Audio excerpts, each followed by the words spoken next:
Welcome to Story Tales. Please like this video and subscribe to Story Tales. I hope you enjoy the story. Let's begin. Jeffrey Rourke's fingers stopped moving across the keyboard. The number on his phone screen belonged to the Chattanooga Police Department. He answered on the second ring. Mr. Rourke? This is Officer Martinez with CPD. There's been an incident at your residence. We need you here immediately. Jeffrey set down his coffee cup. The steam still rose from the black liquid. What kind of incident? Sir, I'd rather discuss this in person. How soon can you get here? 20 minutes. Jeffrey ended the call and saved his work. The quarterly logistics report could wait. He grabbed his keys from the desk drawer and walked past his assistant's cubicle. Cancel my 3 o'clock with Henderson, he said without stopping. Should I reschedule? No. The drive through downtown Chattanooga felt longer than usual. Jeffrey kept his hands steady on the wheel and his mind clear. Speculation served no purpose until he had facts. The radio played some country song about lost love, but he turned it off. Silence suited him better. His house came into view, a modest 2-story brick home with a wide front porch. Police cars filled his driveway. Red and blue lights painted the afternoon sky. Neighbors stood on their lawns, arms crossed, whispering to each other behind cupped hands. Jeffrey parked on the street and walked toward his front door. Officer Martinez met him halfway up the driveway. The cop looked young, maybe 25, with nervous energy that showed in his quick movements. Mr. Rourke? I'm Officer Martinez. Thank you for coming so quickly. What happened? Your wife called 911 about an hour ago. She reported an attempted assault. The suspect is subdued, but the situation is complicated. Jeffrey's expression remained flat. Where's my wife? Inside with my partner. Your parents arrived about 10 minutes ago. They walked toward the front door. Jeffrey noticed the ambulance parked beside the garage. 2 paramedics stood beside it, smoking cigarettes and talking in low voices. Their equipment bags sat unopened on the ground. The suspect required medical attention. Jeffrey asked, minor injuries. Nothing life-threatening. The front door opened before they reached it. Harlan Rourke stepped onto the porch.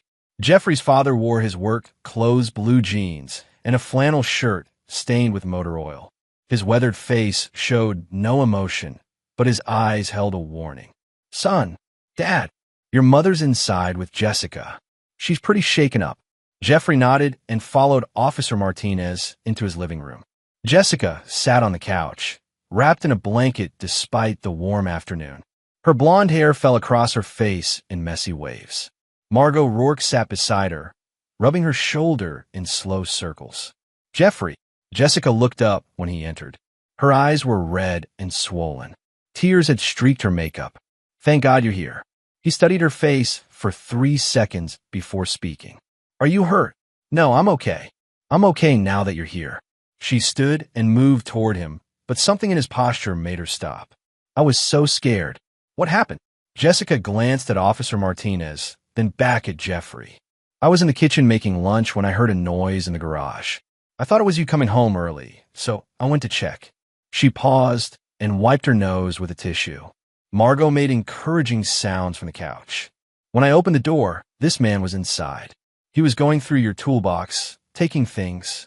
When he saw me, Jessica's voice broke. He said terrible things. He grabbed me and tried to force himself on me. Jeffrey's hands remained at his sides. How did you stop him? I fought back. I hit him with the first thing I could reach. A hammer from your workbench. He fell down, and I guess I panicked. I tied him up with those plastic zip ties you keep in the garage. Then I called the police. Officer Martinez cleared his throat.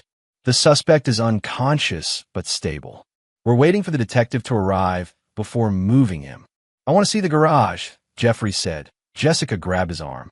Please don't look in there. It's awful. There's blood and... Jeffrey removed her hand from his arm.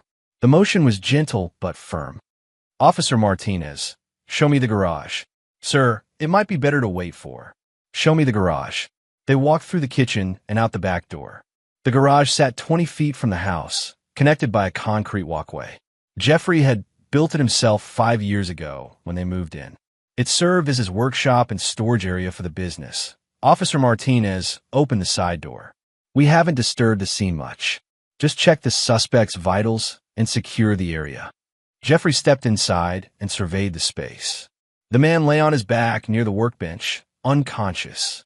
Plastic zip ties bound his wrists and ankles. They were pulled tight enough to leave marks on his skin. Blood pooled under his head, but not much. Maybe 2 tablespoons worth. The hammer lay 3 feet from the body. Jeffrey recognized it as a 16-ounce framing hammer he'd used to build the garage. The metal head showed traces of blood, but the handle looked clean. Too clean. Jeffrey crouched beside the unconscious man. Mid-30s, average build, wearing jeans and a black t-shirt. No visible injuries except for the head wound. His hand showed no defensive marks. No scratches, no bruises on his knuckles. His fingernails were clean. Have you identified him? Jeffrey asked. Not yet. No wallet or ID. We'll print him once we get him to the station. Jeffrey stood and walked to his workbench. His tools hung in their designated spots on the pegboard above. Nothing appeared missing. He opened the drawers beneath: screws, nails, electrical tape, and yes, zip ties. The plastic bag that held them had been opened. Several ties were missing. Officer Martinez, does this look like a burglary to you? The young cop shifted his weight. What do you mean? Nothing's missing. The tool cabinet hasn't been forced open. The drawers show no signs of searching. Yet my wife claims she found him stealing tools. Well, maybe she interrupted him before he could take anything. Jeffrey pointed at the zip ties. These require 2 hands to apply properly. The person being restrained would have to be unconscious or willing. This man weighs about 180. My wife weighs maybe 120. How did she manage to tie him up after hitting him once with a hammer? Officer Martinez looked uncomfortable. I'm not the investigating officer, sir. Detective Walsh will want to ask those questions.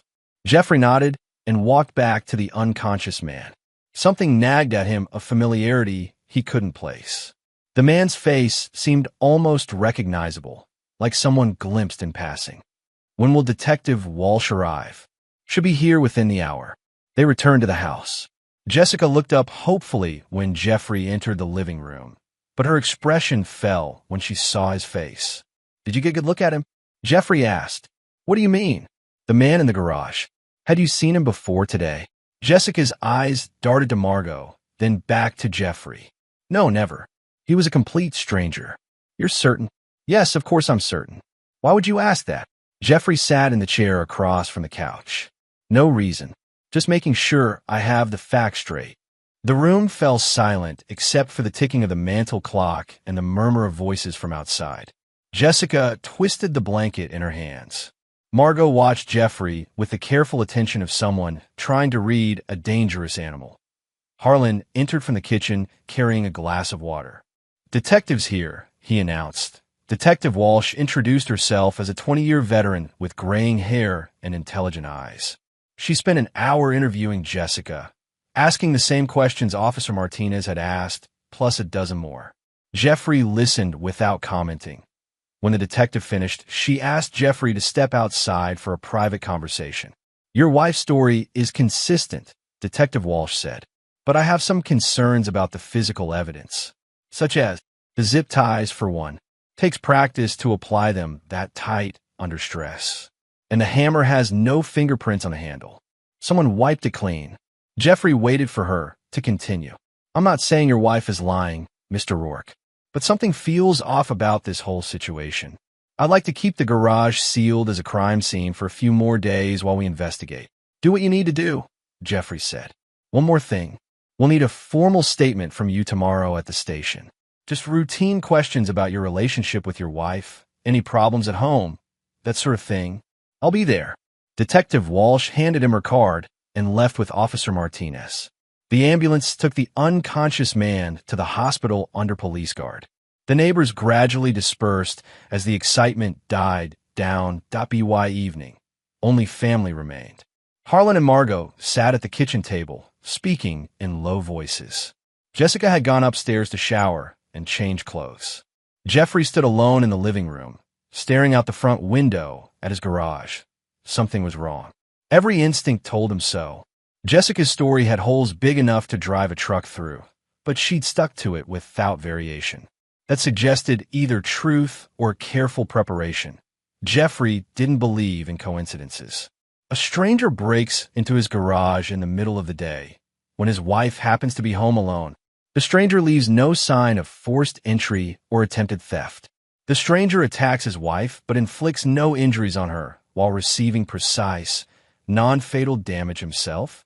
No, this felt deliberate, planned. His phone buzzed with a text message from his niece Tori. Uncle Jeffrey saw the news. "You guys okay?" He typed back, "Come by tomorrow if you can. Need to talk." "Everything all right?" Margot had entered the room without him noticing. "Fine. Your father's worried about you. You haven't said much since you got home." Jeffrey turned from the window. "What would you like me to say? Maybe that you're grateful your wife is safe? Maybe that you're angry someone violated your home?" "I'm grateful Jessica wasn't hurt," Jeffrey said carefully, "and I will deal with whoever is responsible." Margot studied his face. "You don't believe her story." "I believe someone staged a crime scene in my garage. Whether Jessica is a victim or a participant remains to be seen." "Jeffrey, that's your wife you're talking about." "That's exactly why I need to be certain of the facts." Margot opened her mouth to argue, but Harlan appeared in the doorway. "Leave him alone, Margot. The boy's thinking. That's what he does." They left an hour later, after Harlan pulled Jeffrey aside for a brief conversation. "You need anything, you call me," his father said. "Day or night." "I know. I mean it, son. Anything at all." Jeffrey went upstairs to find Jessica already in bed, reading a magazine. She looked up when he entered their bedroom. "How are you feeling?" he asked. "Better. Still a little shaky, but better." She patted the bed beside her. "Come sit with me." Jeffrey remained standing. "I gave a statement to Detective Walsh. She'll probably want to interview you again tomorrow." "Why?" "I already told them everything. Just routine follow-up questions." Jessica nodded and returned to her magazine. Jeffrey watched her for a moment, noting the steadiness of her hands and the calmness of her breathing. For someone who'd experienced a traumatic assault 6 hours ago, she seemed remarkably composed. "I think I'll sleep in the guest room tonight," Jeffrey said. "Give you some space to recover." Jessica looked up quickly. "You don't have to do that. I'd actually prefer if you stayed here. I might have nightmares." "The guest room is fine." He gathered his pillow and a change of clothes while Jessica watched him with growing alarm. "Jeffrey, are you upset with me about something?" "No." "Then why are you acting so cold?" Jeffrey paused at the bedroom door. "I'm not acting cold. I'm being careful." "Careful about what?" "Good night, Jessica." He closed the door and walked down the hall to the guest room. Sleep wouldn't come easily tonight, but that was fine. He had thinking to do. Jeffrey woke at 5:30 a.m., the same time he'd awakened every morning for the past 15 years. He dressed quietly and went downstairs to make coffee. Jessica's purse sat on the kitchen counter where she'd left it the night before. He opened it and found her wallet, keys, makeup, and a receipt from Henderson's Hardware dated 3 days ago. The purchase, zip ties, heavy-duty, package of 50. Cash payment. Jeffrey photographed the receipt with his phone and returned it to the purse. The coffee finished brewing as Jessica came downstairs wearing a robe and slippers. Her hair was pulled back in a ponytail, and she looked rested despite yesterday's ordeal. "You're up early," she said. "Same time as always." Jessica poured herself coffee and added cream. "I've been thinking about what happened yesterday. Maybe I should talk to someone. A counselor or a therapist. That might be helpful. Will you come with me?" "For support." Jeffrey sipped his coffee. "If you think it would help." "I do. I think we should face this together, as a couple." "Of course." Jessica smiled for the first time since yesterday. "I knew you'd understand. You're always so strong when I need you to be." Jeffrey's phone rang. Detective Walsh's number appeared on the screen. "Mr. Rourke? We've identified the suspect. His name is Rhett Corbin, age 34. He has a record for petty theft and assault. Does that name mean anything to you?" Jeffrey glanced at Jessica, who was buttering toast and humming softly. "No, I've never heard of him. What about your wife? Could you ask her?" "Jessica, Detective Walsh wants to know if you recognize the name Rhett Corbin." Jessica dropped her butter knife. It clattered against the tile floor. "What? Rhett Corbin? The man from yesterday. Do you know him?" No, I don't know anyone by that name." Jessica bent to retrieve the knife. Her face flushed. "Is he awake?" What did he say about me? Jeffrey held the phone away from his ear. Detective Walsh, my wife says she doesn't recognize the name. What did Corbin tell you? He hasn't regained consciousness yet. Doctors say he might have a concussion. We'll interview him when he wakes up. Keep me informed. Jeffrey ended the call and watched Jessica wash the butter knife with unnecessary thoroughness. Are you all right? Fine. Just nervous about what he might say. You know how these criminals are, they'll blame anyone but themselves.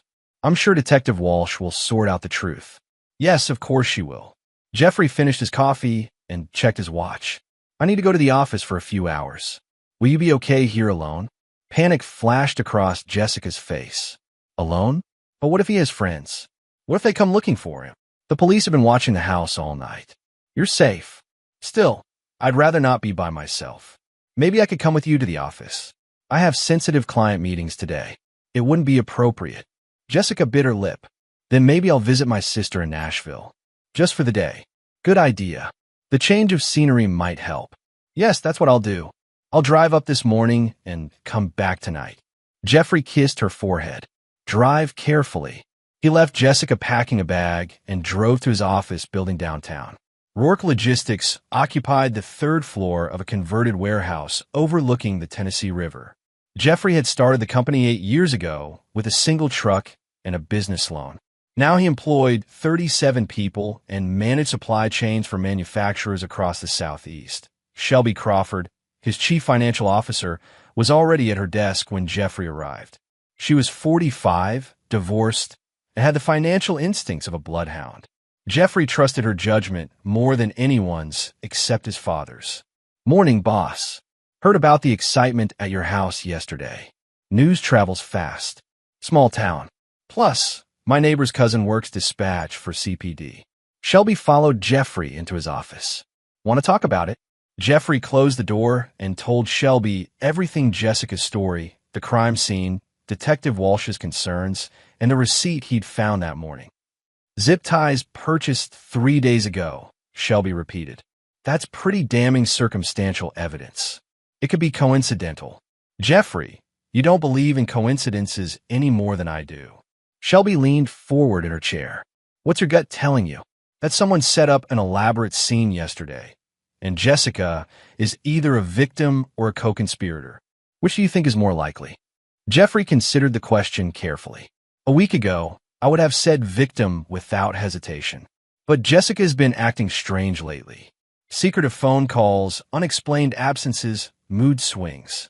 How long has this been going on? 2, maybe 3 months. Shelby pulled out her phone and started typing. Rhett Corbin, you said? You know him? Not personally, but I know how to find people. Shelby's fingers moved quickly across her screen. Here we go. Rhett Corbin, 34, currently employed by Morrison Construction. Lives in an apartment complex on the north side. She scrolled through more information. Single, no kids, no serious criminal history beyond what the detective mentioned. Posted on social media pretty regularly until about 3 months ago, then radio silence. 3 months, Jeffrey repeated. Want me to dig deeper? Yes, but carefully. If Jessica is involved in something, I don't want to tip her off until I know what we're dealing with. Understood. What about security footage from your house? I installed cameras last year, but Jessica complained they made her feel like a prisoner. I disabled most of them to keep the peace. Most of them. Jeffrey smiled for the first time in 2 days. The ones she knows about. He spent the morning in legitimate business meetings while Shelby worked her investigative magic. By lunch, she had compiled a substantial file on Rhett Corbin and knocked on Jeffrey's office door. You need to see this, she said. She spread printed pages across his desk: social media posts, employment records, financial information, and photographs. Rhett Corbin works construction, but his bank account shows deposits that don't match his salary. Someone's been paying him cash, and a lot of it. Jeffrey studied the bank statements. How much extra? About $3,000 a month for the past 10 weeks. Always cash deposits, always on Fridays. Any idea where the money's coming from? Not yet, but look at this. Shelby showed him a series of photographs from Corbin's social media. These were posted about 4 months ago, before he went quiet online. The photos showed Corbin at various local establishments, bars, restaurants, the gym. In 3 of the pictures, Jeffrey recognized a familiar blonde woman in the background. Jessica. She wasn't posing with Corbin or obviously interacting with him, but she appeared in too many photos to be accidental. Someone was following someone else, or they were meeting regularly at the same places. There's more, Shelby said. She pulled out her laptop and opened a video file. This is from a security camera at Henderson's Hardware 3 days ago. The footage showed Jessica entering the store alone. She walked directly to the hardware section and selected a package of zip ties without browsing or asking for help. At the checkout counter, she paid cash and left quickly. She knew exactly what she wanted and where to find it, Jeffrey observed. Like she'd been there before, where someone told her what to buy. Jeffrey leaned back in his chair and processed the information. The evidence painted a clear picture, but he needed to be absolutely certain before taking action. Shelby, I want you to access our home security system remotely. Pull all the footage from the past 3 months and look for patterns, visitors, unusual activity, anything that doesn't fit Jessica's normal routine. On it. What about the cameras Jessica doesn't know about? Those too. But be discreet. If she's monitoring the network somehow, I don't want her to know we're looking. Shelby gathered her papers and headed for the door. Jeffrey, what are you going to do if she's guilty? Whatever needs to be done. Jeffrey returned home at 6 p.m. to find Jessica's car in the driveway. She met him at the front door with a glass of bourbon and a nervous smile. How was your day? She asked. Productive. How was Nashville? Good. Really good. My sister sends her love. Jeffrey accepted the bourbon but didn't drink it. I'm glad you had a chance to relax. Me too. I feel much better now. Jessica followed him into the living room. Any word from Detective Walsh? She called this afternoon.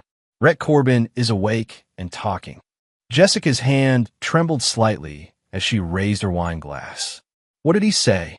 He claims he doesn't remember anything about yesterday. Says the last thing he recalls is driving to work in the morning. Relief flooded Jessica's face. Well, that makes sense. Head injuries can cause memory loss. Detective Walsh thinks he's lying. The relief vanished. Why would she think that? Because his story doesn't match the physical evidence. She's keeping him under observation for a few more days. Jessica nodded and took a large gulp of wine. I'm sure she'll figure out the truth eventually. I'm sure she will. They ate dinner in relative silence. Jessica making nervous conversation about her sister's new job, while Jeffrey responded with minimal encouragement. Around 8 o'clock, his phone buzzed with a text from his niece Tori. Outside. Can you come talk? Jeffrey stepped onto the front porch to find Tori sitting in her car at the curb. She was 21, a senior at UTC studying business, and had been staying with Jeffrey and Jessica for the past month while her apartment was being renovated after a water leak. Uncle Jeffrey, I need to tell you something about yesterday. Get in the truck. They drove to a coffee shop downtown where they could talk privately. Tori looked uncomfortable as they settled into a corner booth. I wasn't going to say anything because I thought maybe I was wrong, but after thinking about it all day, I know I need to tell you. Tell me what? I've seen that guy before. The one from the garage. His name is Rhett. Jeffrey set down his coffee cup. Where did you see him? At the house. Multiple times over the past few weeks. He and Jessica. Tori hesitated. They seemed friendly. How friendly? Like intimate friendly. I saw them together in the kitchen one morning when you were at work. They were standing real close, talking in whispers. When they saw me, they jumped apart like they'd been caught doing something wrong. Jeffrey's expression remained neutral, but his hands clenched slightly. When was this? About 3 weeks ago. Maybe a month. I started paying attention after that, and I saw him leaving the house a few more times. Always when you were at the office. Did you ever hear them talking? Tori nodded. Once. I was upstairs and they were in the living room. I heard Jessica say something about waiting till he's gone and Rhett asking if she was sure about the plan. You're certain it was the same man from yesterday? Positive. I got a good look at his face when the paramedics were working on him. Jeffrey thanked Tori and drove her back to her apartment. His mind worked through the implications as he navigated the evening traffic. Jessica and Rhett knew each other well enough to meet secretly at his house. They had some kind of plan that involved waiting for Jeffrey to be gone. The assault yesterday was clearly staged. But why? What did they hope to accomplish? Jeffrey pulled into his driveway and sat in the truck for several minutes, thinking. Jessica's car was there, but the house was dark except for a light in the kitchen. She was probably cleaning up from dinner. He entered through the front door and called out, "Jessica!" In here came her voice from the kitchen. Jeffrey found her washing dishes at the sink. She'd changed into jeans and a t-shirt, and her hair was pulled back in a ponytail. She looked younger than her 36 years. "How was your evening?" she asked without turning around. "Fine. I had coffee with Tori." Jessica's hands stopped moving for just a moment before resuming their washing motions. "How is she? Still having trouble with her apartment?" "She's fine. Moving back in with her parents until she finds a new place." "That's probably for the best." Jeffrey leaned against the counter and watched Jessica work. "She had some interesting things to tell me about yesterday." "Oh, like what?" "She recognized the man in our garage. Says she's seen him before." Jessica dropped the plate she was washing. It shattered against the bottom of the sink, sending soapy water splashing across the counter. "Clumsy me," she said with a forced laugh. "What did you say about Tori recognizing someone?" "She thinks she's seen Rhett Corbin before. Around the neighborhood, maybe at the grocery store.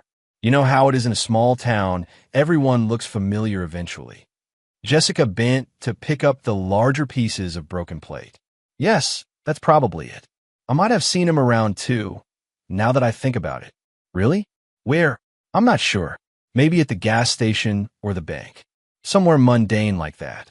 Jeffrey helped her clean up the broken dish, noting how her hands shook as she worked. "Jessica, is there anything else you want to tell me about yesterday? Anything you might have forgotten in all the excitement?" She looked up at him with wide, innocent eyes. "Like what?"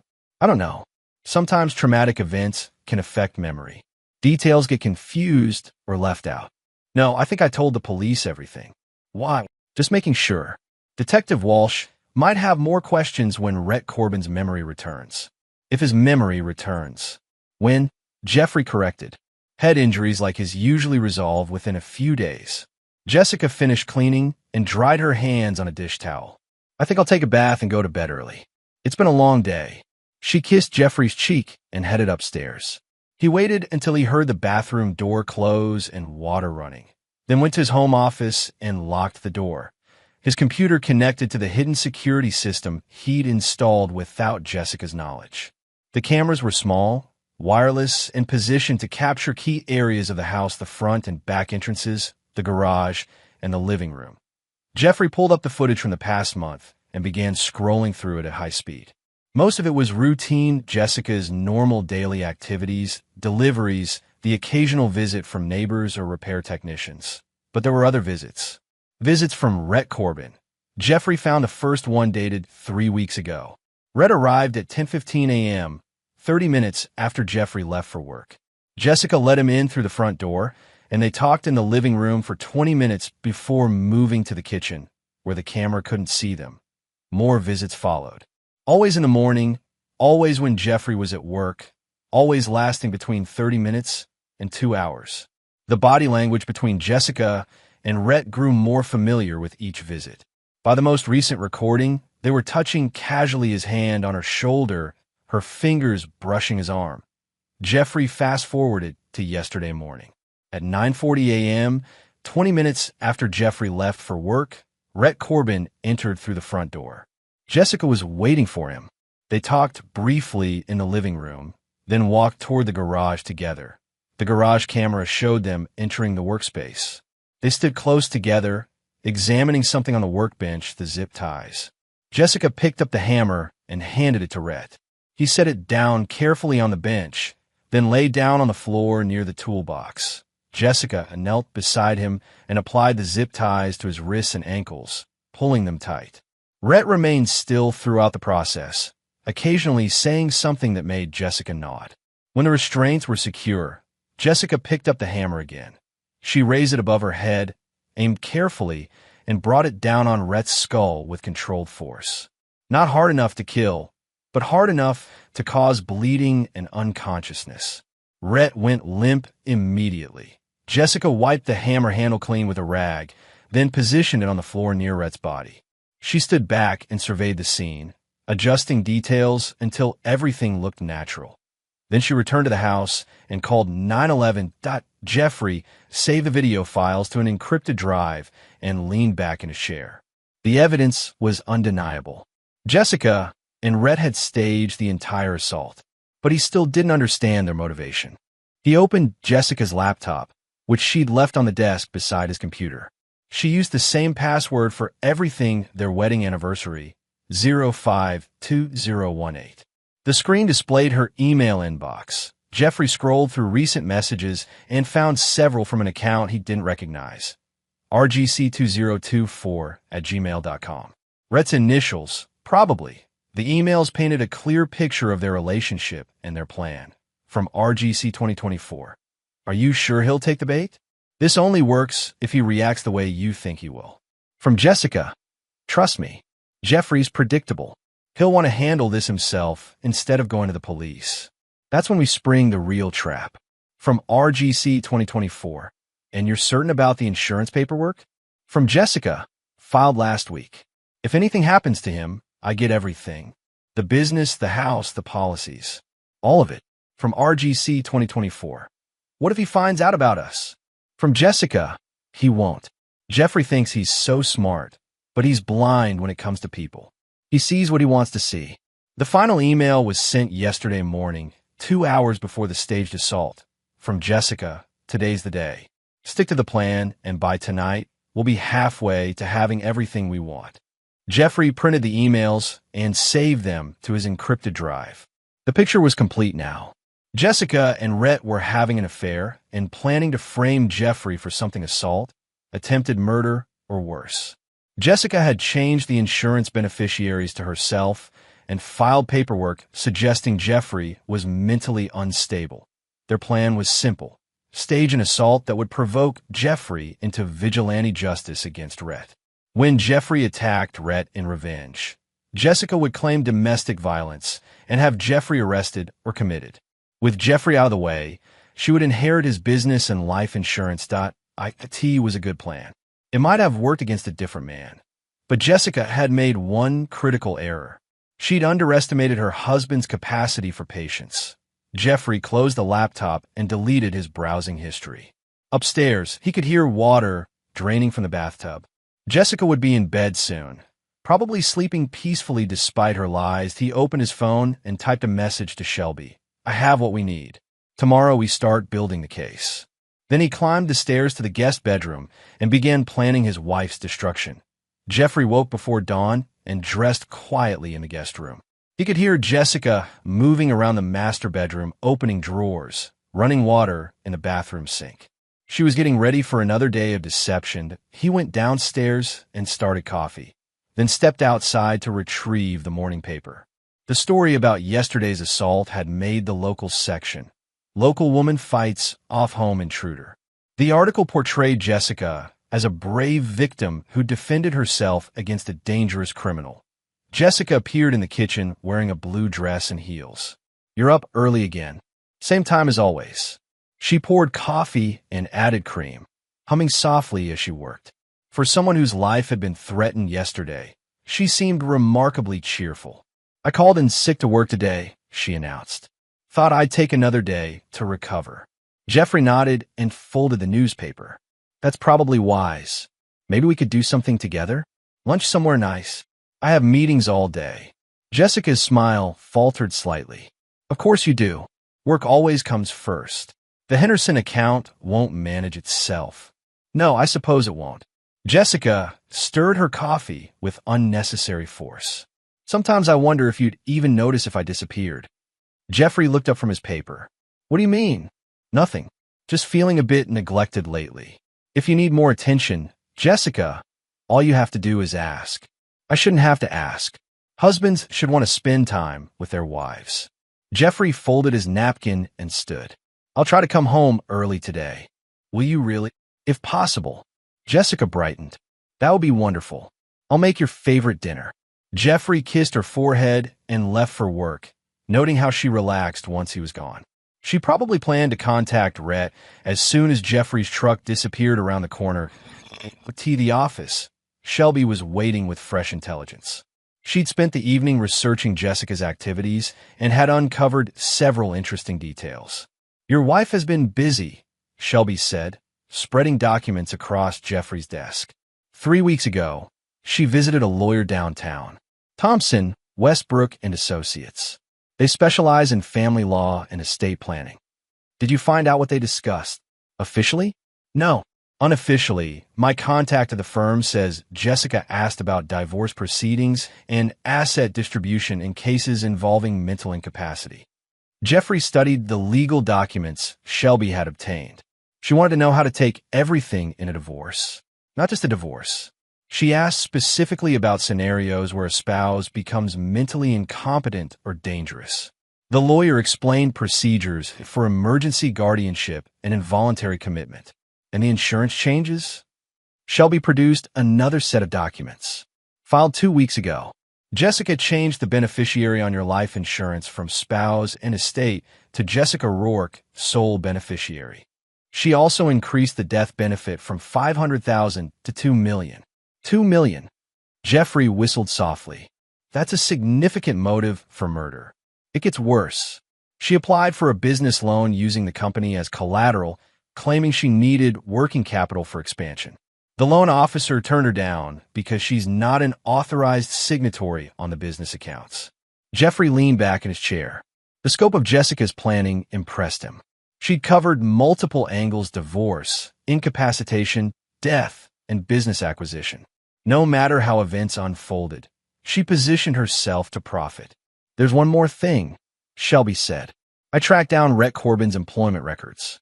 Morrison Construction fired him 6 weeks ago for missing work and showing up drunk. He hasn't had legitimate income since then, but his bank account shows regular deposits." Exactly.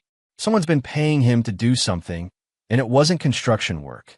Jeffrey made notes on a legal pad while processing the information.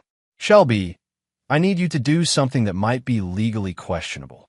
"I'm listening." "Access Jessica's phone records for the past 3 months. Calls, texts, location data, everything you can get. That's definitely illegal without a warrant." "I'm not asking for a warrant. I'm asking if you can do it." Shelby smiled grimly. "I'll make some calls." While Shelby worked her contacts, Jeffrey drove to the hospital where Rhett Corbin was recovering under police guard. He had no intention of visiting Rhett directly, but he wanted to observe the security arrangements and get a sense of the man's condition. The guard was young Officer Martinez from yesterday. He sat outside Rhett's room, reading a sports magazine and drinking coffee from a vending machine cup. "Mr. Rourke," Martinez stood when he saw Jeffrey approaching. "What brings you here?" "Wanted to check on the investigation's progress." "Has Detective Walsh interviewed Corbin yet?" "She tried this morning, but he's still claiming memory loss. Doctors say it's possible with that type of head injury." "How long will he be here?" "Another day or 2. Then he'll be transferred to county jail pending charges." Jeffrey nodded and walked to the visitor's lounge, where he could observe Rhett's room through a window. The patient was awake, watching television and eating lunch from a hospital tray. He looked healthy enough, no signs of serious injury beyond a bandage head wound, but a nurse entered Rhett's room to check his vitals. Through the open door, Jeffrey heard her ask, "How's your pain level today, Mr. Corbin?" "Better. Much better." "When can I get out of here?" "That's up to the doctor." "Are you expecting visitors today?" "No, nobody knows I'm here." Jeffrey's phone vibrated with a text message from Jessica. "Lunch is ready when you get home. Love you." He typed back, "Running late. Eat without me." Her response came quickly. "Miss you. Can't wait to see you tonight." Jeffrey deleted the conversation thread and returned to his office. Shelby had made progress on Jessica's phone records and was printing pages when he arrived. "Your wife has been very busy," Shelby announced. 47 calls to Rhett Corbin's number in the past month, most lasting between 10 and 30 minutes. Jeffrey studied the call logs. The conversations clustered around specific times: early morning before Jeffrey left for work, lunch hours when he was in meetings, and evenings when he was in his home office. "Look at the location data," Shelby said, pointing to a map on her computer screen. 3 times in the past 2 weeks, Jessica's phone shows her at an address on Riverside Drive. That's where Rhett Corbin lives. She visited his apartment for 2 to 3 hours each time, always in the afternoon. Jeffrey felt a cold anger building in his chest, but he kept his expression neutral. What about text messages? Careful. They used a messaging app that automatically deletes conversations after 24 hours. But I found traces in the phone's cache memory. Shelby pulled up recovered text fragments on her screen. Jessica, he suspects something. We need to move faster. Rhett, are you sure this will work? Jessica, trust me. Jeffrey's pride won't let him go to the police. He'll come after you directly. Rhett, and then Jessica, then we call the police on him. Mental breakdown, violent tendencies. I'll have everything I need for the guardianship hearing. Jeffrey read the messages twice to make sure he understood their implication. Jessica wasn't just planning to frame him for assault, she was planning to have him declared mentally incompetent and committed to a psychiatric facility. There's more, Shelby said. I found evidence that Jessica has been researching psychiatric facilities and legal procedures for involuntary commitment. She downloaded forms from the state health department and bookmarked articles about dangerous spouses. She's been planning this for months. At least, this wasn't a spur-of-the-moment affair, Jeffrey. She's been systematically setting you up for a complete life destruction. Jeffrey walked to his office window and stared out at the Tennessee River. Barges moved slowly upstream, carrying coal and grain to markets in Kentucky and Illinois. The river looked peaceful from this height, but Jeffrey knew it concealed dangerous currents that could drag a man under before he realized what was happening. Shelby, I want you to research something else. Look into Jessica's background before we met. Education, employment, relationships, everything you can find. Looking for more deception. Looking for patterns. People like Jessica don't usually limit themselves to one victim. Shelby nodded and returned to her computer. Jeffrey spent the rest of the afternoon in legitimate business meetings, but his mind kept returning to the evidence of his wife's betrayal. The scope of her planning suggested intelligence and ruthlessness he'd never suspected at T5 o'clock. He drove home to continue his own investigation. Jessica greeted him at the front door, wearing an apron over her dress. The smell of pot roast filled the house. Perfect timing, she said, kissing his cheek. Dinner's almost ready. Smells good. I made all your favorites. Pot roast, mashed potatoes, green beans with bacon.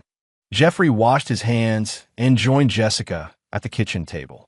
She'd set it with their good china and lit candles. The scene would have been romantic if he didn't know she was planning his destruction. How was your day? Jessica asked as she served the food. Productive. Closed the Henderson deal. That's wonderful. I'm so proud of you. Jeffrey cut into his pot roast and noticed Jessica watching him carefully. How are you feeling? Any lingering effects from yesterday? Much better. The rest did me good. Jessica sipped her wine.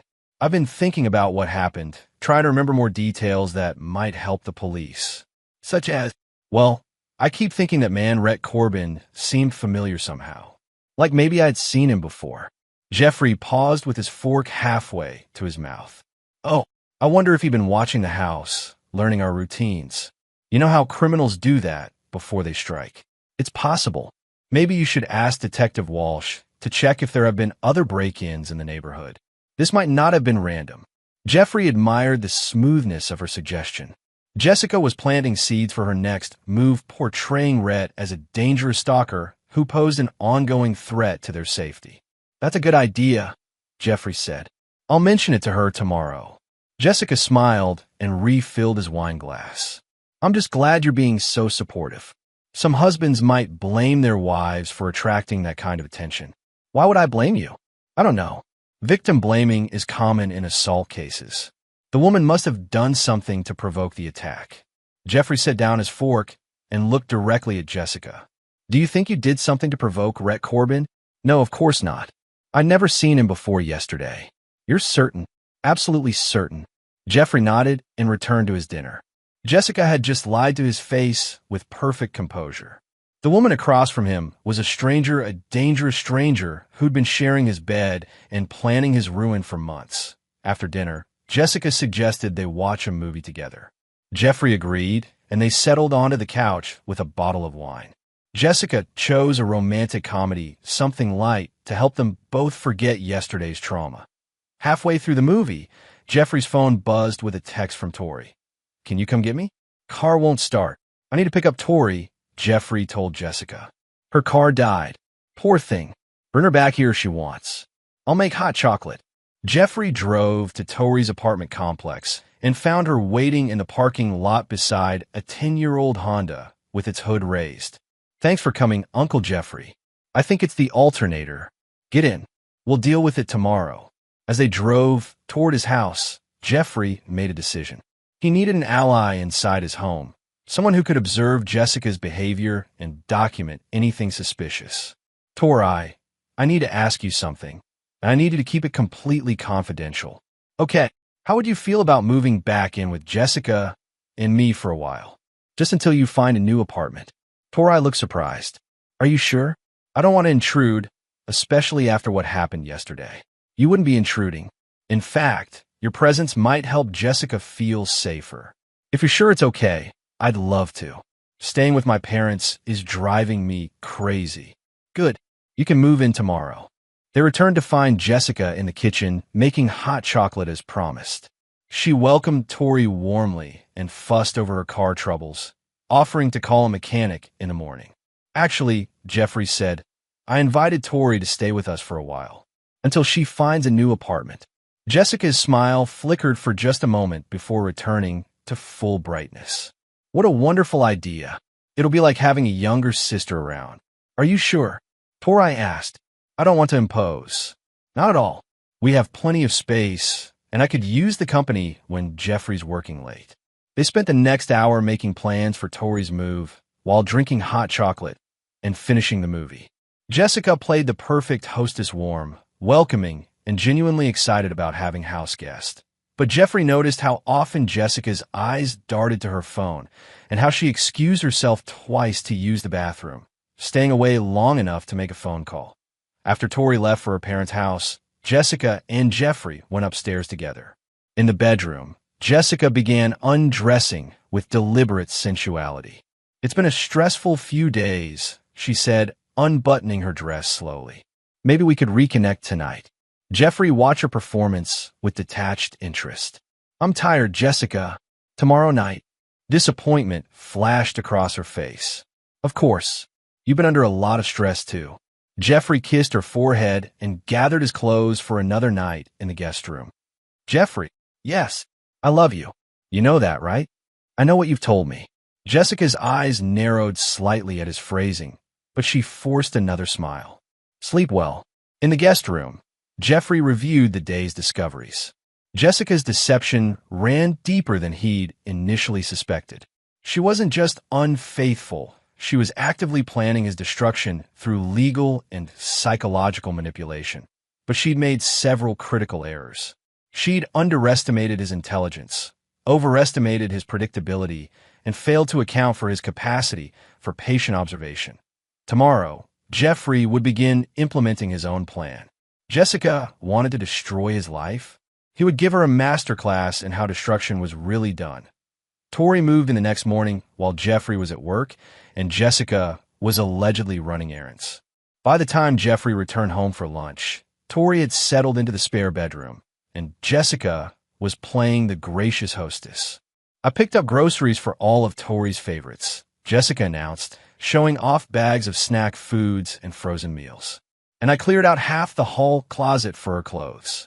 "That's very thoughtful," Jeffrey said. "It's the least I can do. Family helps family." Over lunch, Jessica chattered about her plans to make Tori feel welcome: movie nights, shopping trips, cooking lessons. Her enthusiasm seemed genuine, but Jeffrey recognized the performance. Jessica needed Tori to like and trust her in case she ever needed an ally against Jeffrey. After lunch, Jeffrey returned to the office where Shelby had compiled more intelligence on Jessica's background. "You're going to want to sit down for this," Shelby said, closing Jeffrey's office door. She spread a timeline across his desk showing Jessica's life for the 5 years before she met Jeffrey. The pattern was disturbing. Jessica's real name is Jennifer Walsh. She legally changed it to Jessica when she moved to Tennessee. Why? Because Jennifer Walsh was married to a man named David Chun in Phoenix, Arizona. David owned a successful restaurant chain until his wife accused him of domestic violence and had him committed to a psychiatric facility. Jeffrey felt his blood chill. What happened to David? Suicide in the facility, 6 months after admission. But here's where it gets interesting. David's business partner claimed David was perfectly sane and that Jennifer had manipulated the situation to steal the restaurants. Did he prove it? Never got the chance. Jennifer sold the restaurants and disappeared before anyone could investigate. She moved to Nashville, changed her name, and started working as a teacher. Jeffrey studied the documents Shelby had obtained. How did you find all this? Marriage licenses are public records. So are business filings and death certificates. Once I knew what to look for, the pattern was obvious. There's more. Shelby nodded grimly. Before David Chun, there was Michael Rodriguez in Denver. Similar story, successful businessman, whirlwind romance, marriage, then accusations of mental instability and violent behavior. What happened to him? Divorced and bankrupted. Lost his construction company and most of his assets to Jennifer in the settlement. He tried to appeal, claiming fraud, but died in a car accident before the case went to trial. Jeffrey leaned back in his chair. 3 men. 3 similar patterns. 3 that I found so far. I'm still researching her early 20s. Jesus Christ. Jeffrey rubbed his temples. I married a serial killer. Not a killer exactly. More like a financial predator who targets successful men, marries them, then destroys them through legal manipulation and psychological warfare. Why didn't she just divorce me normally? She could have gotten half of everything. Because half isn't enough for someone like Jessica. She wants everything: the business, the insurance money, the house, the investments. And she wants her victims completely destroyed so they can't fight back or expose her methods. Jeffrey stood and walked to his window. 3 men before him. 3 men who trusted Jessica and paid the ultimate price. David Chun was dead, Michael Rodriguez was dead, and Jeffrey was supposed to be next. Shelby, I want you to contact Michael Rodriguez's family. Find out everything they know about Jessica's methods. Already on it. His brother lives in Colorado Springs. I'm flying out tomorrow to interview him. And David Chun, his business partner, is still alive. Runs a small cafe in Scottsdale. He's agreed to talk if we can guarantee anonymity. Jeffrey felt a grim satisfaction building in his chest. Jessica thought she was hunting a naive victim, but she'd made a fatal error in judgment. She'd chosen a man who understood the value of thorough preparation and decisive action. How long do you think we have before she makes her next move? Based on the timeline with her previous victims, I'd say 2 weeks at most. She's already laid the groundwork with the staged assault and the insurance changes. Now she just needs to provoke you into doing something that proves you're dangerous. Jeffrey considered this. She'll escalate the pressure until I snap. Exactly. And she'll make sure there are witnesses when you do. Jeffrey spent the afternoon developing countermeasures. If Jessica wanted to play psychological warfare, he would give her a battle she'd never forget. But first, he needed to secure evidence that would survive her attempts to destroy it. That evening, Jeffrey installed additional hidden cameras throughout the house while Jessica was at her evening yoga class. The new devices were smaller and more sophisticated than his original security system, impossible to detect without professional equipment. He also opened a safety deposit box at a bank Jessica didn't know about and stored copies of all the evidence Shelby had gathered. If Jessica somehow discovered his investigation, she wouldn't be able to destroy the proof of her crimes. When Jessica returned from yoga, she seemed unusually energetic and talkative. Great class tonight, she announced, kissing Jeffrey's cheek. You should come with me sometime. The stretching might help with your back tension. Maybe. Torai, how was your first day as our official house guest? Torai looked up from her textbook. Good. Quiet. I spent most of the day job hunting online. Any luck? A few prospects. I have an interview tomorrow at a marketing firm downtown. Jessica clapped her hands together. That's wonderful. We should celebrate if you get the job. Jeffrey watched the interaction carefully. Jessica's enthusiasm seemed forced, like an actress overplaying her role. She was working too hard to appear normal. Around 10 o'clock, Jessica excused herself to take a bath. Jeffrey waited 15 minutes, then used his phone to access the hidden cameras. Jessica wasn't in the bathroom, she was in the bedroom, talking quietly on her cell phone.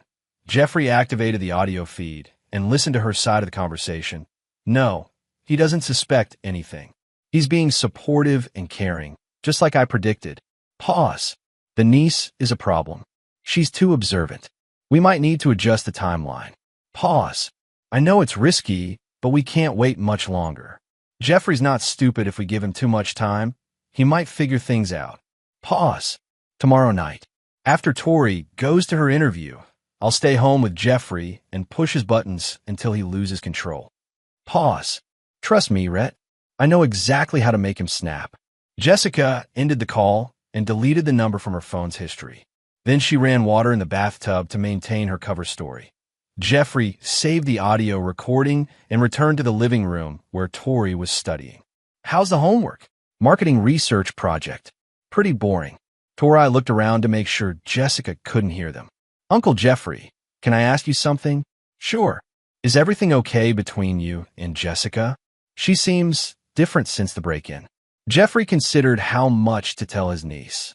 Tori was intelligent and observant, but she was also young and inexperienced with dangerous people. Different how? I don't know. Nervous, maybe? Like she's expecting something bad to happen. She's probably still processing the trauma from yesterday. Tori nodded, but her expression remained troubled. Maybe. It's just, she keeps asking me questions about my schedule, when I'll be home, where I'm going. It feels like she's keeping track of me. Jeffrey felt his protective instincts sharpen. If Jessica saw Tori as a threat to her plans, his niece could be in danger. Tori, I want you to be very careful around Jessica for the next few days. What do you mean? Just watch what you say around her. Don't mention our conversations or anything you might have observed about her behavior. Tori's eyes widened. Are you saying Jessica might be dangerous? I'm saying I'd rather be overly cautious than sorry. Should I stay somewhere else? Jeffrey considered this. Removing Tori from the house would eliminate potential danger to her, but it would also remove his only witness and ally. Not yet, but keep your phone with you at all times, and if anything feels wrong, anything at all, call me immediately. Tori nodded solemnly. I will. Jessica emerged from the bathroom wearing a robe and slippers. What are you two talking about so seriously? Tori's job interview tomorrow, Jeffrey said smoothly. I was giving her some career advice. How sweet. Jeffrey's very good at business strategy. Jessica settled onto the couch beside Jeffrey. What time is your interview, Tori? 2 o'clock. Perfect. That gives you plenty of time to prepare. You should get a good night's sleep. Tori took the hint and gathered her books. You're right. Good night, you too. After Tori went upstairs, Jessica moved closer to Jeffrey on the couch. Finally, some alone time, she murmured, placing her hand on his thigh. Jeffrey didn't respond to her touch. I've been thinking about what you said yesterday. About me not noticing if you disappeared. Oh, that. I was just feeling sorry for myself. Were you? Or is there something you want to tell me? Jessica's hand stilled on his leg. What do you mean? I mean, if you're unhappy in our marriage, we should talk about it honestly. I'm not unhappy, Jeffrey. I love you. Do you? The question hung in the air between them. Jessica's eyes searched Jeffrey's face for clues about his mood. Of course I do. Why would you ask that? Jeffrey stood and walked to the fireplace. Sometimes I wonder if we really know each other as well as we think we do. What's that supposed to mean? It means people can be together for years and still discover they're strangers. Jessica rose from the couch and moved toward him. Jeffrey, you're scaring me. What's this really about? I'm not trying to scare you. I'm trying to understand. Understand what? Jeffrey turned to face her. How a marriage gets to the point where one person feels invisible. Relief flooded Jessica's face. She thought he was talking about his own feelings of neglect. Oh, honey, I'm so sorry. I know I've been distracted lately, but it's not because I don't love you. It's just... She paused, as if searching for the right words. Sometimes I feel like I'm not enough for you. Like you'd be happier with someone more ambitious, more successful. It was a masterful performance vulnerability mixed with self-deprecation, designed to make Jeffrey feel guilty for questioning her devotion. Why would you think that? Because you're so driven, so focused on building something important. And I'm just a teacher. I don't contribute much to our partnership." Jeffrey almost admired her skill. Even while planning his destruction, Jessica could manufacture sincere-sounding emotional moments. "You contribute more than you know," he said carefully. "Do I? Sometimes I wonder if you'd even miss me if I was gone." "Of course I'd miss you." Jessica stepped closer and placed her hands on his chest. "Would you? Really? Jessica, you're my wife. That's not the same thing as missing me." Jeffrey looked into her eyes and saw calculation behind the manufactured vulnerability. She was probing for weakness, testing his emotional defenses. "I would miss you," he said finally. Jessica smiled and kissed him softly. "I love you, Jeffrey. Whatever problems we have, we can work through them together." "I hope so. I know so." They went upstairs together, but Jeffrey again retreated to the guest room. Jessica didn't protest this time, but he could feel her watching him through the partially open bedroom door. In the guest room, Jeffrey reviewed the evening's intelligence. Jessica had accelerated her timeline tomorrow night. She planned to provoke him into violence while Tori was away at her interview. Jeffrey smiled grimly and reached for his phone. Tomorrow night, Jessica would indeed get a reaction from her husband. But it wouldn't be the reaction she expected. He had his own timeline now, and it was about to intersect with hers in ways she couldn't possibly anticipate. Jeffrey woke early and drove to the office before Jessica stirred. He wanted uninterrupted time to review Shelby's overnight findings and prepare for the evening's confrontation. Shelby had worked late and left a comprehensive file on his desk. The research on Jessica's previous victims painted a clear picture of her methods and motivations. David Chin's business partner, Robert Kim, had provided detailed testimony about Jessica's systematic destruction of David's life. She'd isolated David from friends and family, convinced him he was having a nervous breakdown, and gradually assumed control of his business decisions. When David tried to fight back, Jessica had him committed to a psychiatric facility where he died by suicide 6 months later. Michael Rodriguez's brother had told a similar story.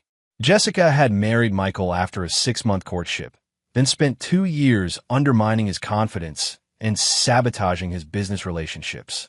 When Michael finally demanded a divorce, Jessica accused him of domestic violence and threatened to destroy his reputation unless he agreed to give her everything. The stress of the legal battle and financial ruin had contributed to the car accident that killed him. Both men had been successful, trusting, and emotionally vulnerable after previous relationship failures. Both had been isolated from their support networks before Jessica moved in for the kill. Jeffrey saw the pattern clearly. Jessica wasn't just a gold digger, she was a psychological predator who fed on the destruction of strong men. The money was secondary to the thrill of dismantling someone's life piece by piece. But Jessica had made a crucial error with Jeffrey. Unlike her previous victims, he had strong family relationships, a secure business foundation, and most importantly, the temperament to fight back strategically rather than emotionally. Shelby arrived at 8 o'clock with coffee and grim news. "Jessica's been busy," she announced, setting down a stack of legal documents. "She filed for emergency guardianship yesterday afternoon." Jeffrey felt ice form in his stomach. On what grounds? Mental instability, violent tendencies, and inability to manage his affairs. "She claims you've been acting erratically since the break-in, making threats against Rhett Corbin and talking about taking justice into your own hands. She's laying the groundwork for her provocation tonight." "Exactly. When you attack Rhett Corbin, or when she claims you did, she'll use it as evidence that you're dangerous and incompetent." Jeffrey studied the guardianship petition. Jessica had been thorough, documenting alleged incidents of erratic behavior dating back 6 months. She'd even included statements from unnamed witnesses who claimed to have seen Jeffrey making threats. "The hearing is scheduled for next week," Shelby continued. "But she can request an emergency order if you pose an immediate danger to yourself or others, which she will after tonight, right? So we need to be ready with our counterattack." Jeffrey leaned back in his chair and considered their options. Jessica had accelerated her timeline, but she'd also exposed herself legally. The guardianship petition was documented evidence of her premeditation. "Shelby, I want you to contact Detective Walsh and request a meeting." Tell her we have new information about the Rhett Corbin case. What kind of information? The kind that proves the assault was staged and Jessica is part of a larger conspiracy. Shelby raised her eyebrows. Are you ready to play that card? Not yet, but I want Detective Walsh primed to move quickly when the time comes. Jeffrey spent the morning in business meetings, maintaining the facade of normalcy while his mind worked through the evening's strategy. Jessica expected him to react with violence when she pushed the right buttons. Instead, he would give her something much more devastating, the truth. At lunch, he drove home to check on Tori's preparation for her interview and to observe Jessica's behavior. He found Tori in the living room, dressed professionally and reviewing her resume. Jessica sat beside her, offering encouragement and advice. You look very professional, Jessica was saying. I'm sure they'll be impressed. Thanks. I'm nervous, but excited too. That's normal. Just remember to be confident and let your personality shine through. Jeffrey watched the interaction with fascination. Jessica was genuinely helpful and supportive, showing no sign of the calculation he'd observed the night before. She could compartmentalize her deception completely, becoming whatever person the situation required. How long do you expect the interview to last? Jeffrey asked.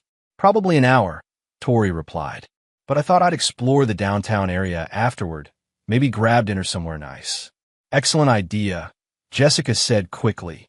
You should treat yourself to a celebration dinner, whether you get the job or not. Jeffrey noted how Jessica encouraged Tori to stay away as long as possible. She wanted maximum time alone with Jeffrey for whatever confrontation she had planned. I should probably leave in a few minutes, Tori said, gathering her papers. Drive carefully, Jeffrey said, hugging his niece goodbye. And remember what we talked about. Tori nodded and squeezed his hand briefly before leaving. Jeffrey returned to the office and spent the afternoon finalizing his preparations. At 5 o'clock, Shelby knocked on his door with a final update. Detective Walsh will meet with us tomorrow morning at 9. She's very interested in what we have to say. Good. What about the other preparations? Everything's in place. Legal documents filed and secured, evidence copies distributed to multiple locations, and our contact at the DA's office is standing by. Jeffrey nodded grimly.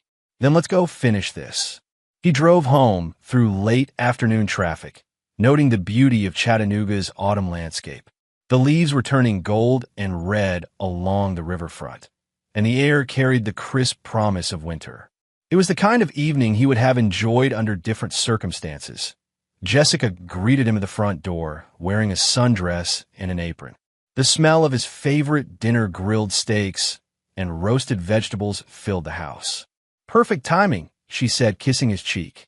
Dinner's almost ready. Smells wonderful. I thought we should have a nice evening together. Just the two of us. Jeffrey noted the emphasis. Jessica was clearly excited about Tori's absence. They ate dinner at the kitchen table with candles and wine. Jessica was charming and attentive, asking about his day and sharing amusing stories from her work. To an outside observer, they would have seemed like a happily married couple enjoying an intimate evening. But Jeffrey watched Jessica's eyes and saw the predator behind the performance.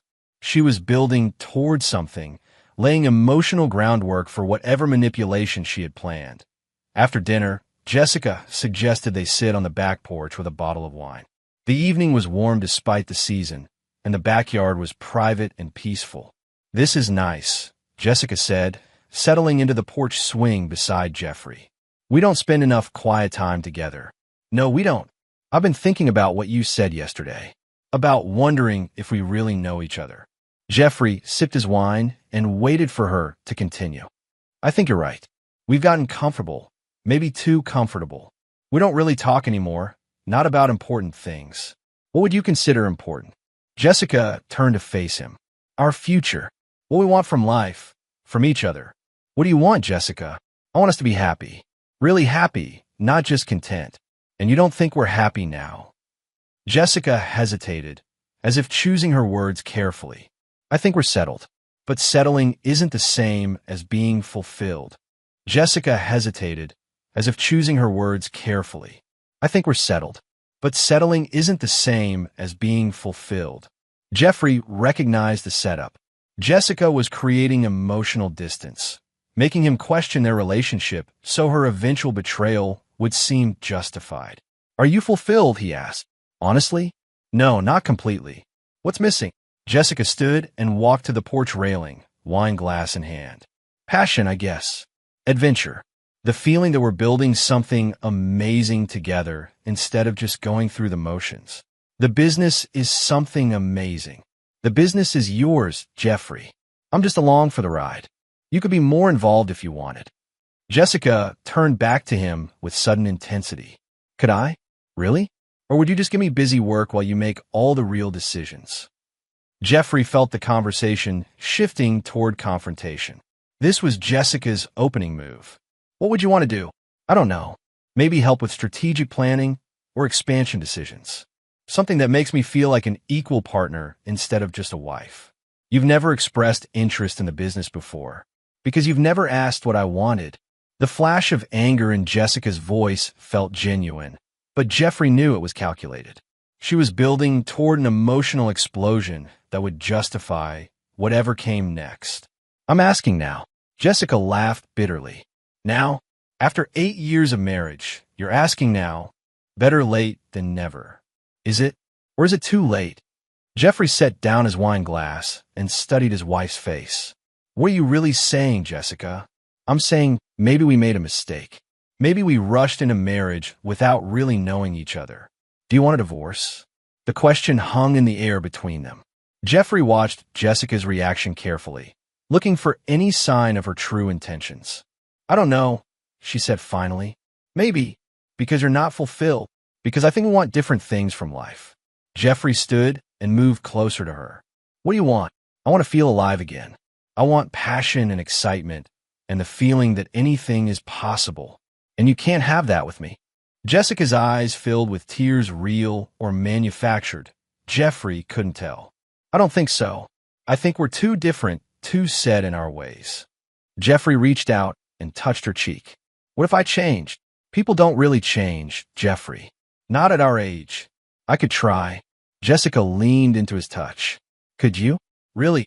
For you?" "Yes." It was the response Jessica wanted, emotional vulnerability that she could exploit. Jeffrey saw calculation flicker behind her tears. "There's something I need to tell you," she said softly. "What?" "I haven't been completely honest with you." Jeffrey felt his pulse quicken. This was at Jessica's confession, designed to provoke him into violence. "About what?" Jessica took a shaky breath. "About my feelings. About what I want." She paused, building dramatic tension. "I think I've fallen out of love with you." Jeffrey absorbed the words without visible reaction. "When did this happen?" "Gradually. Over the past year or so. I kept hoping the feelings would come back, but they haven't. Is there someone else?" Jessica's hesitation lasted exactly 2 seconds, long enough to seem reluctant, short enough to maintain momentum. "Yes." Jeffrey nodded slowly. "How long?" 3 months. "Do I know him?" "No. He's different from you. More spontaneous, more passionate." Jeffrey turned away from her and gripped the porch railing. He could feel Jessica watching him, waiting for him to explode with jealous rage. "What's his name? Does it matter?" "It matters to me." Jessica moved closer to him. "Jeffrey, I'm sorry. I never meant for this to happen." "What's his name?" "Rhett." Jeffrey's hands tightened on the railing. "Rhett Corbett." "Yes." Jeffrey turned to face her. "The man who attacked you yesterday?" Jessica's mask slipped for just a moment, revealing satisfaction at his shocked expression. "He didn't attack me, Jeffrey. I lied about that." "You lied. We staged the whole thing. We needed time to figure out how to tell you about us without destroying your life." Jeffrey stared at her in apparent disbelief. "You staged an assault?" "We panicked. Rhett came to the house to talk about our relationship, and when I realized you'd be coming home soon, I convinced him to help me create a cover story by letting you hit him with a hammer. It was his idea. He said a small head injury would make the story more believable." Jeffrey shook his head slowly. "Jesus Christ, Jessica. Do you have any idea what you've done? I know it was wrong, but we were desperate. We love each other, Jeffrey." "Love?" Jeffrey's voice rose slightly. "You call this love?" "Yes, I do.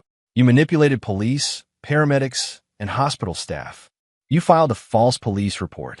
You committed fraud. I know it looks bad. It looks criminal. Jessica stepped back, her eyes wide with apparent fear. Don't yell at me. I'm not yelling. Yes, you are. You're scaring me.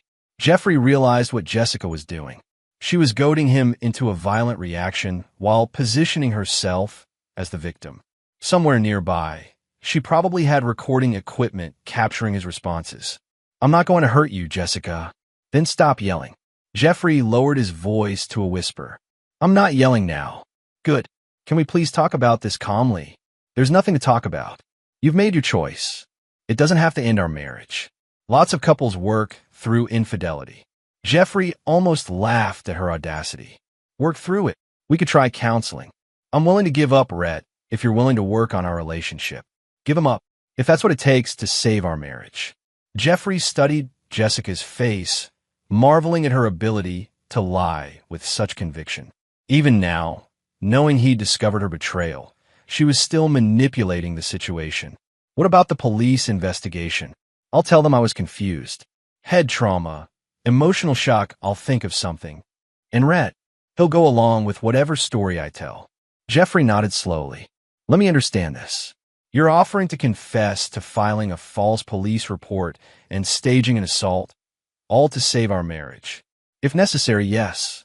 Because you love me, because I realize I made a terrible mistake.